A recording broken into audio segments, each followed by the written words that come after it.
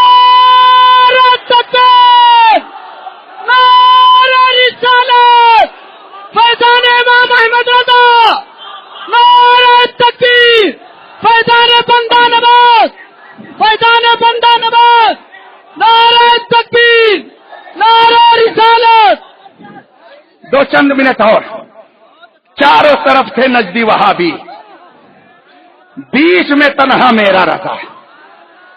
یہ مزارات جو ہندوستان میں دیکھ رہے ہیں یہ کس کے دم سے آج باقی ہیں؟ یہ اہل سنت کے دم سے ہیں۔ آپ دیکھ لیجئے سعودیہ کا کیا حال ہے، وہاں پر وہابیت نے قبضہ کیا تو صحابہ کے مزار کو بلڈوزر سے توڑ کر کے ختم کر دیا گیا۔ اگر وہابیت نے ہندوستان کے اندر ایسے ہی تسلط جمایا ہوتا تو ہندوستان کے بھی مزارات مسمار کر دیے گئے ہوتے، نہ عرس ہوتا، نہ چادریں رہتی، نہ مزار پہ پھول چڑھتے، نہ یہ دکانیں لگتی، نہ پیر ہوتے، نہ مرید رہتے۔ یہی زمانے میں امام احمد رضا کا اتنا بڑا احسان ہے کہ پوری خانقاہ مل کر کے اگر اس احسان کا بدلہ چکائے تو صبح قیامت تک نہیں چکا سکتی۔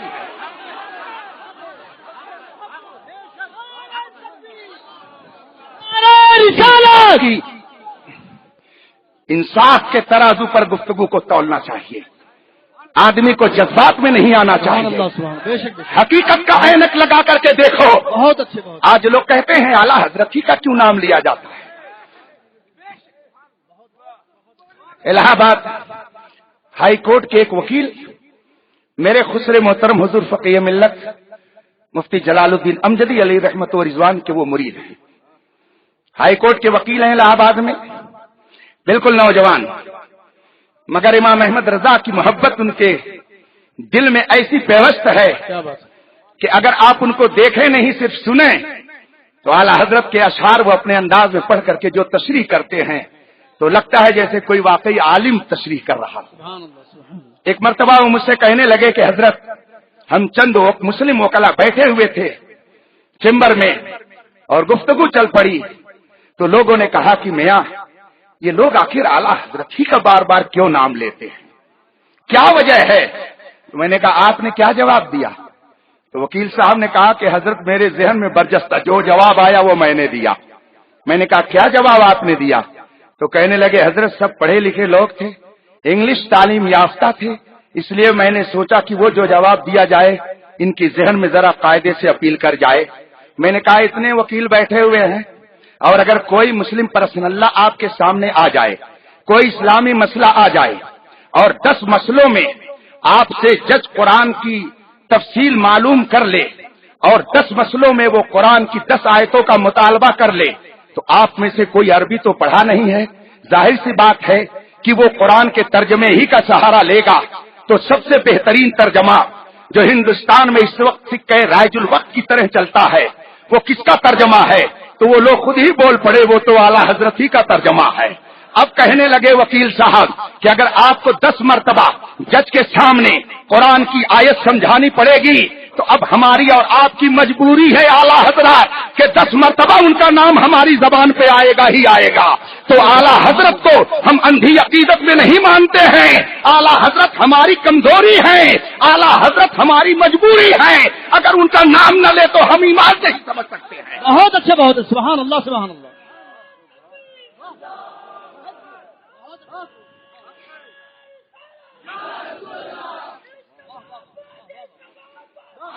دافع البلا پر جب اعتراض ہوا، بتاؤ کس خانقاہ نے مفصل اس کا جواب دیا؟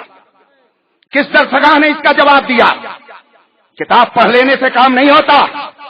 قرآن نے یہ نہیں فرمایا وانتم الاعلون ان کنتم علماء، پورے قرآن میں یہ کہیں نہیں ہے کہ تم اس وقت بلند رہو گے جب تم مولانا بن جاؤ گے، تمہیں سند مل جائے گی، تم حافظ اور قاری ہو جاؤ گے۔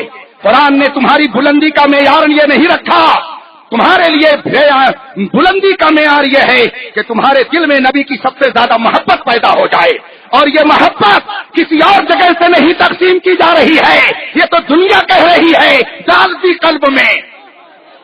یہ میں ہی نہیں کہتا، پوری دنیا کہہ رہی ہے۔ میں گزشتہ سال گیا، حضرت مولانا احتشام صاحب ابھی لنکا سے چلے ہی آ رہے ہیں، مجھ کو آئے ہوئے تقریباً 1.5 سال ہو رہے ہیں۔ ملاوی میں گیا افریقہ، وہاں میں تقریر کر رہا تھا 12 ربیع الاول شریف کے موقع پر۔ کچھ لوگ کہتے ہیں نا کہ یہ جلوس صرف ہندوستان میں یہ بریلوی نکالتے ہیں، کچھ لوگ اس طریقے کی باتیں کرتے ہیں۔ میں گیا افریقہ کے ایک شہر میں جس کا نام ہے برنٹائل، وہاں میں 12 ربیع الاول شریف کے روز موجود تھا۔ لوگوں نے مجھ سے کہا کہ حضرت کل ہم لوگوں کو جلوس میں شرکت کرنی ہے۔ میں نے کہا جلوس بھی نکلے گا؟ کہا الحمدللہ بہت شاندار، افریقہ کے گلی کوچوں ہی میں نہیں بلکہ جو جنگل میں رہتے ہیں افریقی، وہ بھی کل 100 کلومیٹر دور سے اس شہر میں جلوس محمدی میں شرکت کرنے کے لیے آ رہے ہیں۔ تو میں نے ان سے پوچھا کہ آخر یہ گلی کوچوں میں اور یہ جنگلوں میں پہاڑوں میں رہنے والے یہ افریقی کیا سنی ہیں؟ تو لوگوں نے کہا حضرت الحمدللہ پورے افریقہ میں اہل سنت کی اکثریت ہے۔ ہم نے کہا کہ آخر کیا وجہ ہے کہ ان کی سنیت محفوظ ہے؟ تو مجھے علماء نے بتایا کہ جو صوفیاء کرام، جو اولیاء کرام یہاں ایمان لے کر کے آئے، اسلام کی دولت لے کر کے آئے، تو انہوں نے انہیں مسلمان کیا اور ایمان کی حفاظت کے لیے ان کو 2 نسخہ بھی دے دیا، 2 دوا بھی بتا دی، اور وہ دوا یہ ہے کہ جب ان کو مسلمان کیا تو ان کو یہ بھی بتا دیا کہ تم ہمیشہ میلاد النبی اپنے گھر میں کرتے رہنا، اور دوسرا نسخہ یہ دیا کہ یا شیخ عبد القادر جیلانی شیئا للہ کا وظیفہ کرتے رہنا۔ یہ 2 نسخہ آج بھی ان کے گھروں میں پایا جاتا ہے، یہی وجہ ہے کہ آج بھی ان کا ایمان سلامت نظر آتا ہے۔ چنانچہ دوسرے روز 12 ربیع الاول شریف کے موقع پر جب میں جلوس محمدی میں شرکت کرنے کے لیے گیا تو معلوم یہ ہوا کہ جو اس وقت ملاوی کی پریزیڈنٹ ہے وہ بھی شرکت کرنے کے لیے یہاں حاضر ہے، اور جب وہاں میں نے جا کر کے دیکھا، لوگوں نے مجھے بتایا کہ اس وقت اس جلوس کے اندر تقریباً 70,000 مسلمان نبی کی آمد کا جلوس نکال کر کے اور نبی کی عظمت کا اظہار کر رہے ہیں۔ میں بے ساختہ پکار اٹھا، نثار تیری چہل پہل پر ہزاروں عیدیں ربیع الاول سوائے ابلیس کے جہاں میں سبھی تو خوشیاں منا رہے ہیں۔ نعرہ تکبیر، نعرہ رسالت، علماء اہل سنت۔ میں تقریر کر رہا تھا مسجد کے اندر، ایک آدمی بیچ سے کھڑا ہوا، میں نے اعلی حضرت کا شعر پڑھا تو اس نے برجستہ کھڑے ہو کر کے نعرہ لگایا، عشق محبت عشق محبت۔ میں سوچنے لگا 7 سمندر پار، آخر یہ ماجرا کیا ہے؟ کہاں کھولے ہیں گیسو یار نے جو بدبو کے قفس میں بند ہیں، وہ لوگ کیا جانے کہاں کھولے ہیں گیسو یار نے، خوشبو کہاں تک ہے، جہاں تک سونگ پائیں سونگنے والے وہاں تک ہے۔ ہم سر کو غرب میں دیکھ رہے ہیں، یہ کیوں؟ یہ صدقہ ہے مصطفیٰ جان رحمت کا کہ جو ان پر مٹ جاتا ہے، اعلیٰ حضرت خود فرماتے ہیں بے نشانوں کے نشان مٹتے نہیں، مٹتے مٹتے نام ہو ہی جائے گا۔ مٹو مصطفیٰ کی ذات پر نام ہو ہی جائے گا۔ صدیق اکبر مٹے تو صدیق اکبر بن کے چمک رہے ہیں، بلال حبشی مٹے تو ہماری آنکھوں کا سرما بنے ہوئے ہیں۔ مٹتے مٹتے نام ہو ہی، ہاں تو عالم بننے سے صرف کچھ نہیں ہوتا، بڑے بڑے عالم گھوم رہے ہیں۔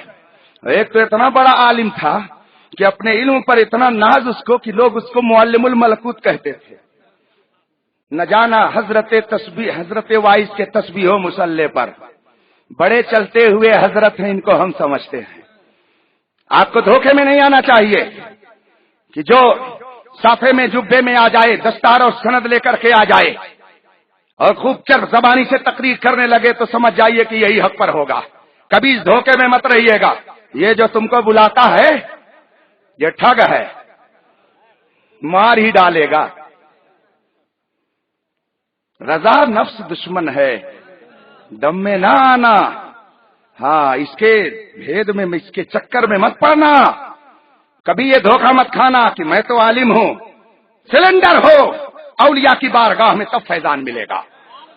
اگر سر اٹھا کر کے جائے گا، خواجہ غریب نواز بھی بھگا دیں گے، بندہ نواز بھی بھگا دیں گے، اور اگر بندگی کا جذبہ لے کر کے جائے گا، دامن مراد بھرتا نظر آئے گا۔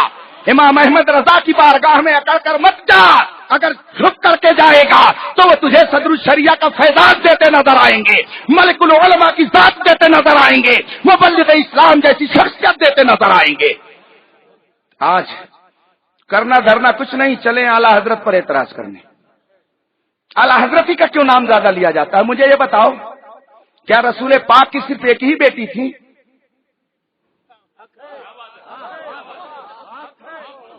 صرف ایک ہی بیٹی تھی رسول پاک کی؟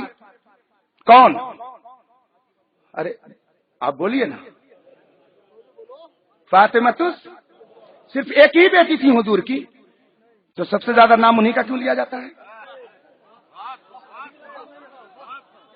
بولیے۔ سبحان اللہ سبحان اللہ سبحان اللہ۔ ذرا اوروں کے نام بھی بتا دیجئے۔ بہت اچھے، بہت انہی کا کیوں نام لیا جاتا ہے؟ کیا جگر کا ٹکڑا صرف وہی ہیں اور بیٹیاں نہیں ہیں؟ صحابہ کرام میں بتائیے سب سے زیادہ ذکر کس کا کیا جاتا ہے؟ حضرت علی مرتضیٰ کا کیا جاتا ہے۔ جی۔ بتائیے کیا سب سے افضل وہی ہیں؟ سارے صحابہ میں سب سے بڑا رتبہ انہی کا۔ ہم جمعے کو خطبے میں سنتے ہیں، ان افضل البشر بعد الانبیاء بالتحقیق سیدنا ابی بکر الصدیق، نبیوں کے بعد سب سے افضل رتبہ کسی کا ہے سو تو صدیق اکبر کا ہے، مگر نعرے حیدری اگر لگتا ہے تو یا علی کہا جاتا ہے، تو آخر علی علی ہی کا نعرہ کیوں؟ صحابہ کرام تو 1,24,000 ہیں، انہی کا نام سب سے زیادہ کیوں لیا جاتا ہے؟ اب جس کے دل میں بدبختی آئے گی، جو بدبخت ہوگا، جو دشمن اہل بیت ہوگا، وہ کچوکے لگائے گا، جو خارجی ہوگا، جو ناصبی ہوگا، وہ حضرت فاطمہ کا نام لینے پہ چلے گا اور کہے گا انہی کا نام کیوں لیا جاتا ہے۔ لیکن بات یہ ہے کہ نور حق شمع الہی کو بجھا سکتا ہے کون؟ جس کا حامی ہو خدا اس کو مٹا سکتا ہے کون؟ بہت اچھے۔ محدثین نہ جانے کتنے، مگر سب سے زیادہ نام کس کا لیا جاتا ہے؟ بولیے۔ بخاری شریف کا۔ امام بخاری نے فرمایا، تو کیا سب سے بڑے محدث وہی تھے؟ ان کے استاد، ان کے دادا استاد، ان کے پردادا استاد، کیا وہ محدثین میں نہیں ہیں؟ کئی ہزار تصنیف ہے کتب حدیث میں، کیا ان محدثین کا کوئی مقام نہیں ہے؟ سب سے زیادہ امام بخاری ہی کا کیوں نام لیا جاتا ہے؟ نہ جانے کتنے ائمہ مجتہدین، ان ائمہ مجتہدین میں 4 مشہور مگر چاروں میں سب سے زیادہ ذکر کس کا کیا جاتا ہے سیدنا امام اعظم کا کیا جاتا ہے۔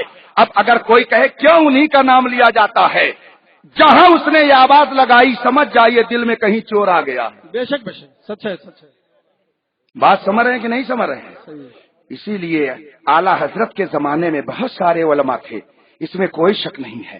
میں کہاں کہتا ہوں کہ تنہا وہی عالم تھے، بہت سارے علماء تھے، بہت سارے مفسرین بھی تھے، بہت سارے محدثین بھی تھے، بہت سارے فقہا بھی تھے، مگر لاؤ اگر آپ کو کہیں جواب دینا پڑ جائے کہ حضور دافع البلا ہیں، حضور نے مصیبتوں کو ٹالا ہے، رب کی عطا سے حضور دافع البلا ہیں، ایک موضوع پر 300 حدیث ہیں، پورے ہندوستان کے کسی عالم نے نہیں لکھی ہے، یہ اگر کمال ہے تو امام احمد رضا کا کمال۔ نعرہ تکبیر، نعرہ رسالت، فیضان امام احمد رضا، فیضان بندہ نواز، علماء اہل سنت۔ سبحان اللہ، سبحان اللہ۔ ہر فتنے کا جواب دینے کے لیے اللہ تعالی ہر زمانے میں اسپیشل طور پہ پیدا فرماتا ہے۔ اعلی حضرت کا زمانہ تھا تو اعلی حضرت کو پیدا کیا، بے شک بے شک، مجدد الف ثانی کو پیدا کیا۔ اللہ جس کو چاہتا ہے اس منصب پہ بٹھا دیتا ہے، فتنوں کا جواب دینے کے لیے اللہ صلاحیتیں پیدا کرتا ہے۔ اس زمانے میں اللہ نے ہمیں تاج الشریعہ عطا فرمایا ہے، سبحان اللہ سبحان اللہ۔ ان کا سایہ ایک تجلی، ان کا نقش پا چراغ، وہ جدھر گزرے ادھر ہی روشنی ہوتی گئی۔ بے شک بے شک، سبحان اللہ۔ اگر آپ ایک دیہاتی بدو سے پوچھیں کہ جہاز کی سائز کیا ہے، وہ بہت 36,000 کلومیٹر کے اوپر اس کو فضا میں اڑتے ہوئے دیکھا ہوگا نیچے سے، تو کہے گا کہ وہ ایک ہاتھ میں نے زیادہ کہہ دیا۔ اگر کسی دیہاتی سے جس نے کبھی جہاز نہ دیکھا ہو قریب سے، اگر اس سے آپ پوچھئے کہ جہاز کی لمبائی چوڑائی کیا ہے تو کہے گا بس ایک بالشت ہے، یہی تو کہے گا۔ لیکن اگر آپ حضرت علامہ احتشام صاحب سے جا کر کے پوچھئے کہ آخر جہاز کی پیمائش کیسی ہے، وہ کتنا بڑا ہوتا ہے، تو کہیں گے حضرت یہاں جتنے لوگ بیٹھے ہیں ایک ایک جہاز میں اتنے لوگ سب بیٹھ جائیں گے، اتنا بڑا جہاز ہوتا ہے۔ تو اب ان سے جب پوچھا گیا تو انہوں نے بتایا کہ اس کی لمبائی چوڑائی اتنی ہے، اور دیہاتی سے جب پوچھا گیا تو اس نے بتایا ایک بالشت ہے۔ اب دیکھیے بتایا تو دونوں نے، مگر غور سے اگر آپ دیکھیں تو حضرت علامہ نے تو بتائی ہے جہاز کی حقیقت، مگر اس نے جہاز کی حقیقت ظاہر میں بتایا، اندر سے اپنی حقیقت بتا دیا۔ کیا بات ہے، سبحان اللہ سبحان اللہ، کیا بات ہے کیا بات، کیا بات ہے کیا بات، واہ واہ واہ واہ، سبحان اللہ سبحان اللہ، بے شک۔ اس نے اپنی حقیقت ضرور بتا دی کہ میں اتنا دیہاتی مگدھا ہوں کہ میں نے جہاز کو قریب سے بھی نہیں دیکھا ہے، بیٹھنا تو بہت دور کی بات ہے۔ تو اس نے جہاز کی حقیقت نہیں بتائی مگر اپنی حقیقت بتا دیا۔ اسی طریقے سے جو لوگ تاج الشریعہ کو نہیں سمجھتے ہیں وہ کیا جانے کہ وہ کیا ہیں۔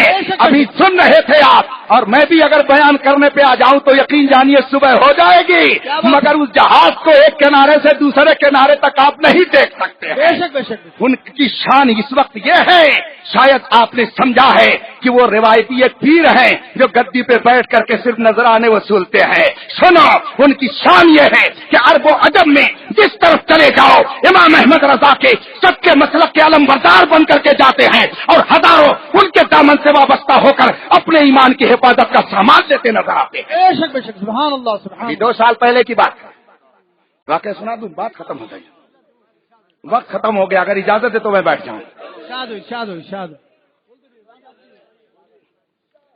مدینہ شریف میں حضور تاج الشریعہ بخاری شریف پڑھا رہے تھے، سبحان اللہ۔ بخاری شریف کا درس دے رہے تھے مدینہ شریف میں۔